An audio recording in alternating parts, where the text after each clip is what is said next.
What is up, world? It is the Blue-Eyed Bandit here, coming to you live from home. This motherfucker right here is my abusive, narcissistic, asshole, piece of shit ex-boyfriend, Scott Cassidy Hammock. This is the face of a man who beats women and is okay with it. As some of my male friends would say, he's a coward and a pathetic excuse for a man. But this is my story about how he abused me for several months and almost killed me in 2019. So I just wanted to share this face with everybody so you could see who to watch out for, if you will. This is not a good human being. I don't care what anybody says. And this is me putting him on blast on social media so everybody can be aware that he beats women, among other things. So take a good look. Okay? So buckle up and get ready, because we about to get real up in here. Here we go.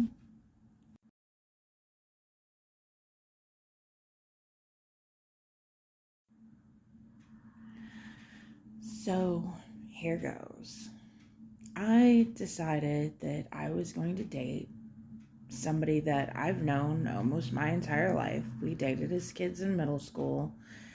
And as I've said before, and even told him, I never thought that somebody that I've known my entire life would ever hurt me. At least not physically. At the end of this video, there will be pictures of some of the bruises that he left me, that he gave me. Not all of them were taken in the moment. I had to find the right time to take them, and some of them had started to heal, and they're not nearly as bad as some people think that bruises can be. And while that's true, I unfortunately bruise easily, so they happen frequently. The bruises that he left on me were always in places no one could ever see. Everybody assumed that I was really happy, and granted, things were good for like the first month or two, and then it went downhill from there. And the picture that I posted and any information that you want to know about him and that I may reveal are all available online, because he is a registered sex offender in the state of Michigan. Did I know this prior to dating him? Yeah, he was on parole. And you can sit there and you can listen to this and be all like, well, that's what you get for dating a criminal. That's what you get for dating, a sex offender. No, that's not what you get for dating a criminal. I've dated my fair share of criminals. I'm currently dating somebody who's currently incarcerated. And he is by far the best human being, the best man that I've ever dated. So it has nothing to do with dating a criminal. Scott, however, is, I don't know how to say it, in a group all on his own.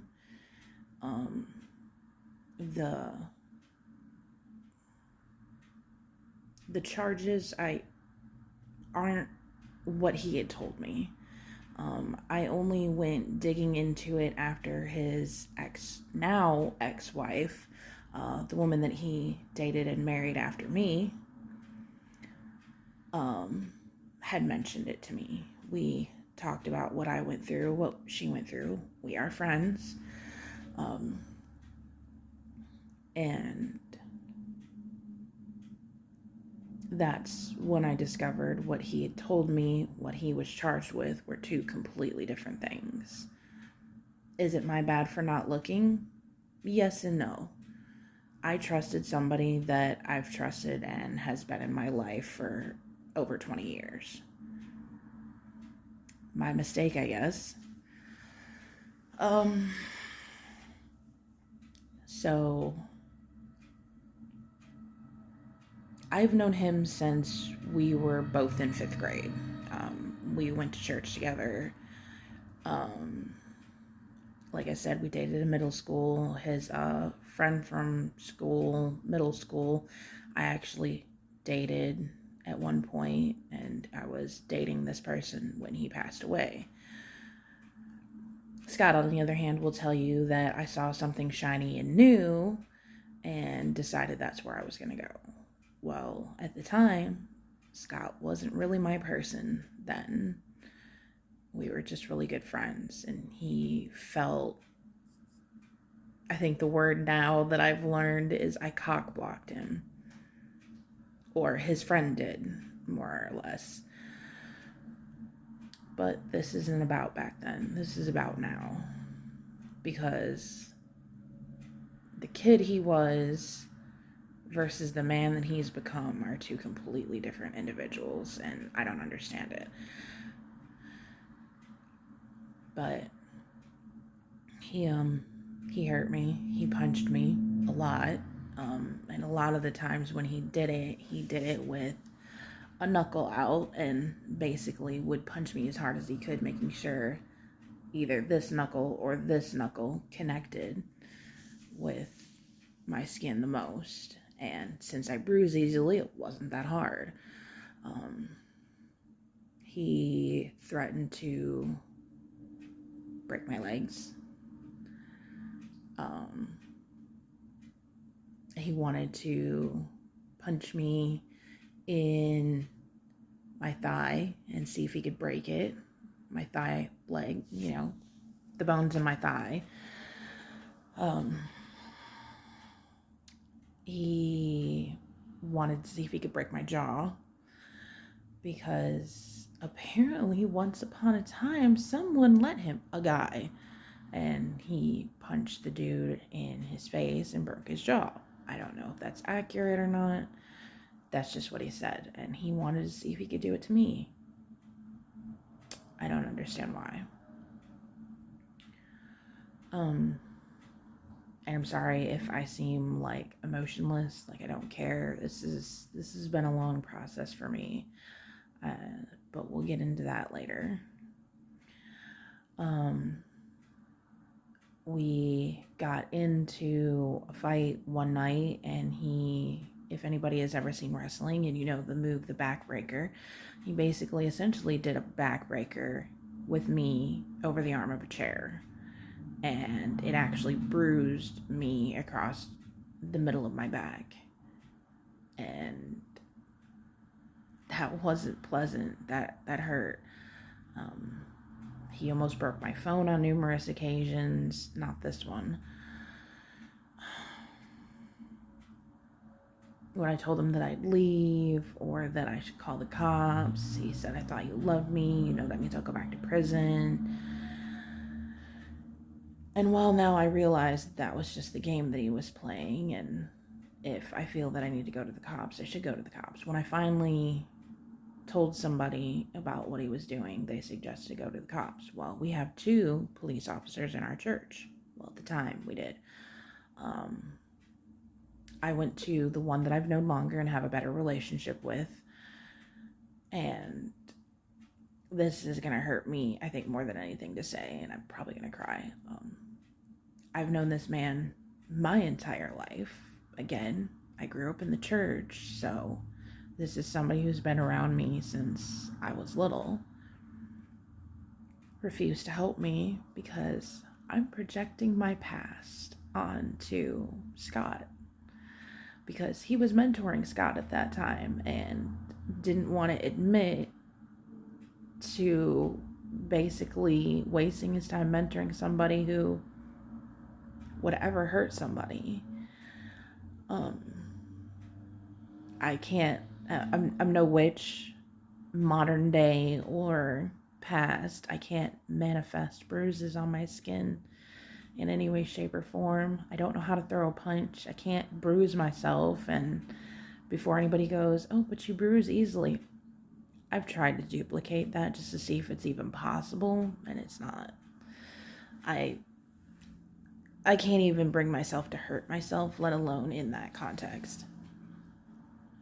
So, he decided to basically ignore me, and due to past experiences with police officers in general, I wouldn't go to an actual department and do what I probably should have done from the get-go.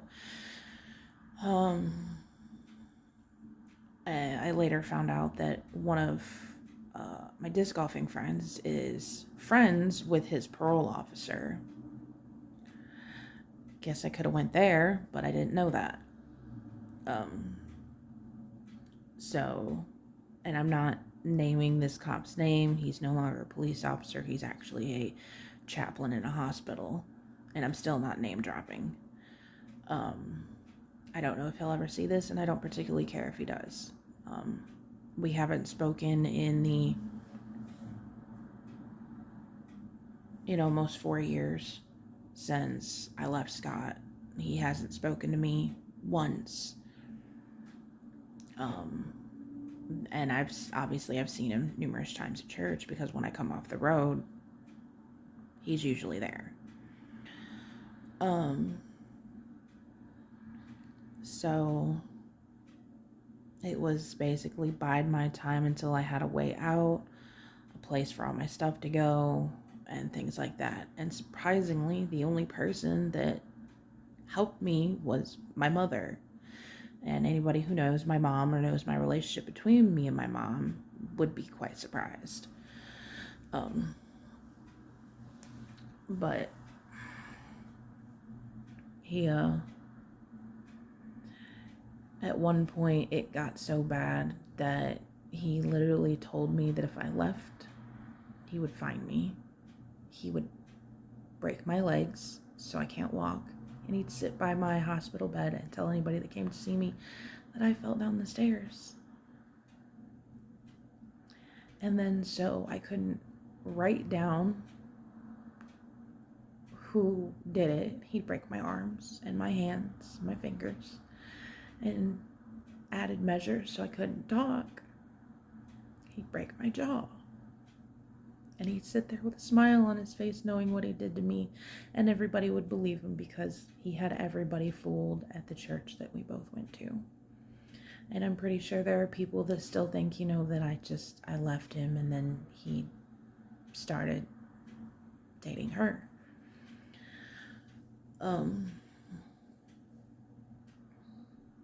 I had a feeling that if I stayed any longer that he would kill me. 100%. I believe it.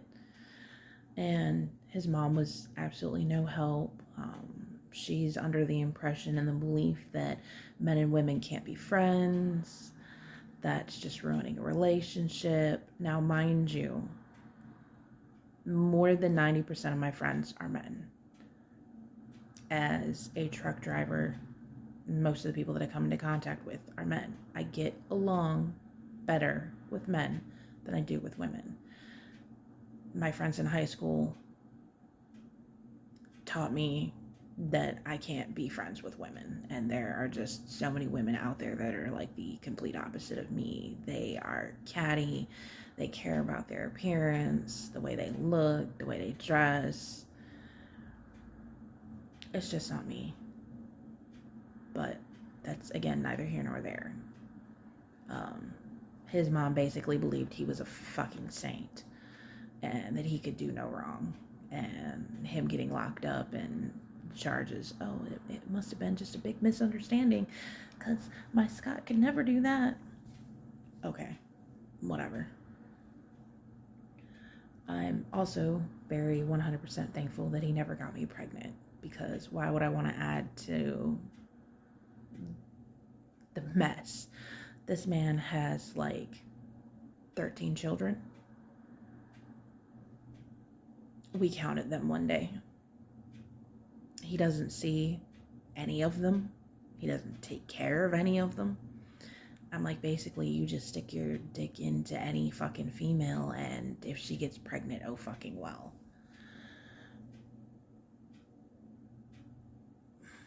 So I'm glad as hell that I didn't end up pregnant, because there's no way I could live with myself. There's no way that I could continue to see him for the next 18 fucking years as somebody who's abused me to this extent. I get triggered from things. After I first left, I saw a car that was identical to the one that he had at the time, and I freaked out. I was in another state, and at the time he was still on parole, which means he can't cross state lines without permission from his parole officer, I believe. I was afraid to interact with or talk to other men in my industry. I had to get over that real quick. You can't make me afraid to be around men in this industry. You can't, because almost everybody that I come into contact with is a dude.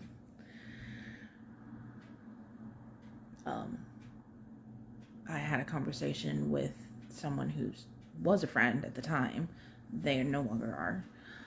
And they were talking to me, and they came close to me. They were showing me something and demonstrating, I guess, them getting into a fight with somebody. And I stepped back, and I, not like shrunk down cowered, but I cowered away. And he immediately apologized, and I said, don't apologize. I said, it's not your fault. It's my ex's fault. Thankfully, he never hit me in the face, but still, it's a reaction. There are other triggers that I have and have experienced, but those I'm definitely not going to talk about, because those are a little bit more personal, as they pertain to intimacy, and sorry, that's none of your business. My triggering moments now have gotten better almost 4 years later, but the ones that I do have are far more intense than they used to be. And I cry because I get upset. You know, I've wondered, would anybody miss me if he'd have killed me? Would anybody assumed that it was him? Probably not.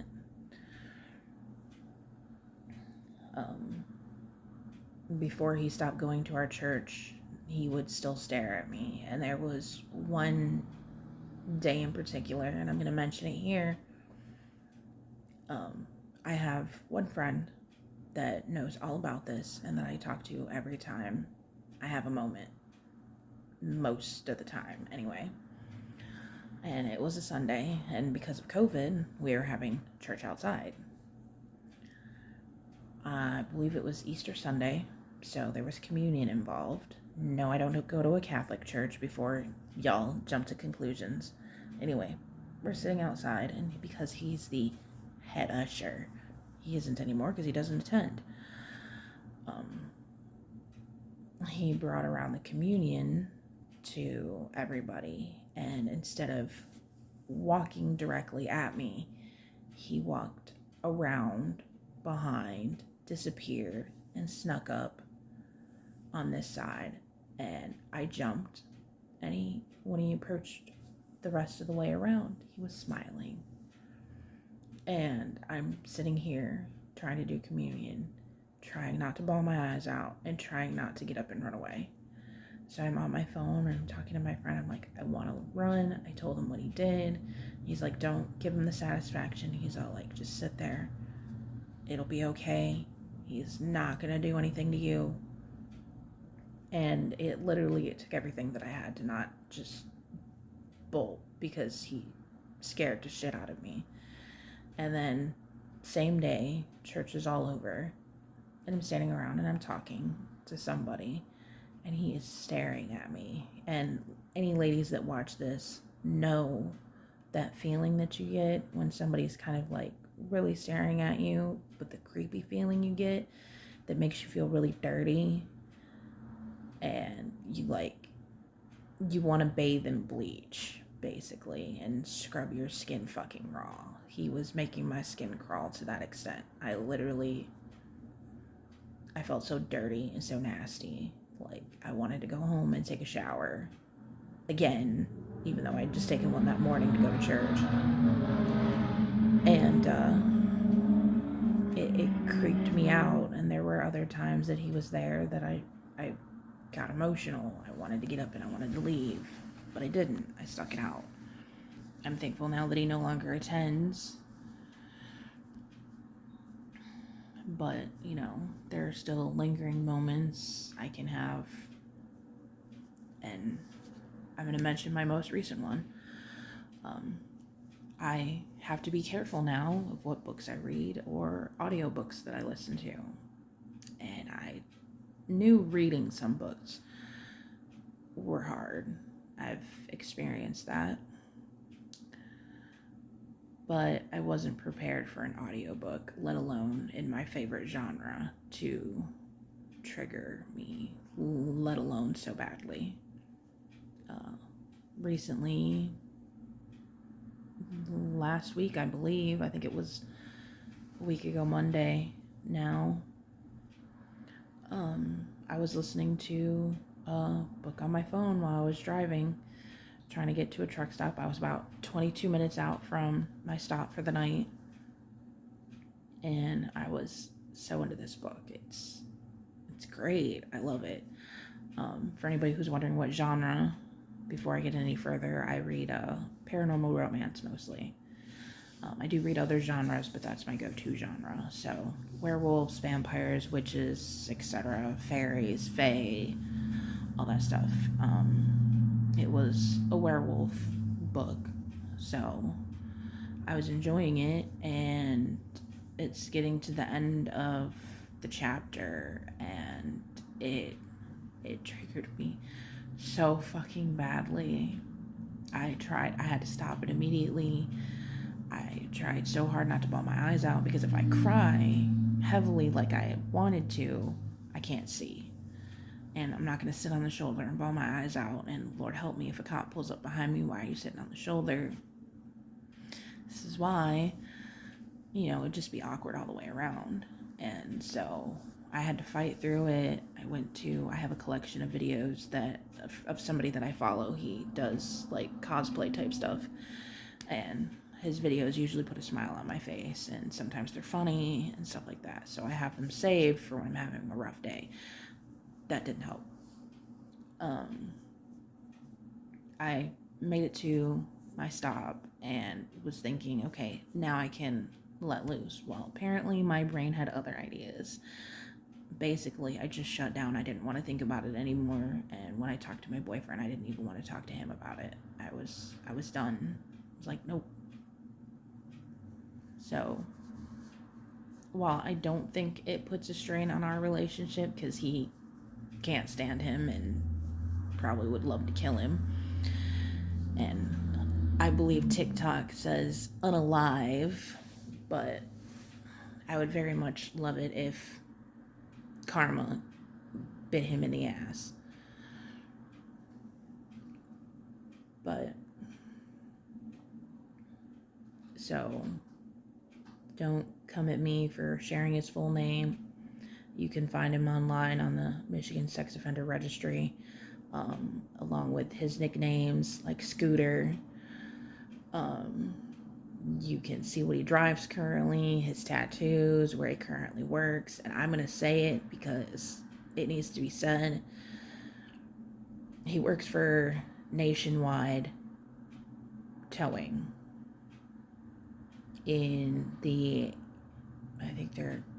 I want to say they're based in Ann Arbor, but that's who he works for, according to the website, and I think he last checked in March of this year. So, any ladies who live in at least Washtenaw County, Ann Arbor, Ypsi, Belleville, Saline, Chelsea, southeastern Michigan, don't date this motherfucker. don't associate with this motherfucker. And if you decide to, you're doing it at your own fucking risk. You've been warned. I know Tanya has videos up of what he did to her, and I decided that I was going to do one, and I figured it'd be a lot more emotional for me, but I guess not. I'm over it. I'd like the triggering to stop.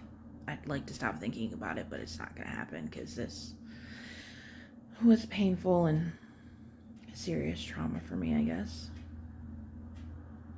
So yeah, that is my 23 plus minute video on my ex-boyfriend, Scott Cassidy Hammock, who abused me and almost killed me. So I'm going to hop off here and I'm going to return to my John Wick Chapter 3 movie and maybe draw. Who knows? Considering he took my love for writing stories and my love for drawing from me. But yeah, y'all have a great Monday and a good week, and I will catch y'all later. Blue-Eyed Bandit out. Deuces, y'all. Bye.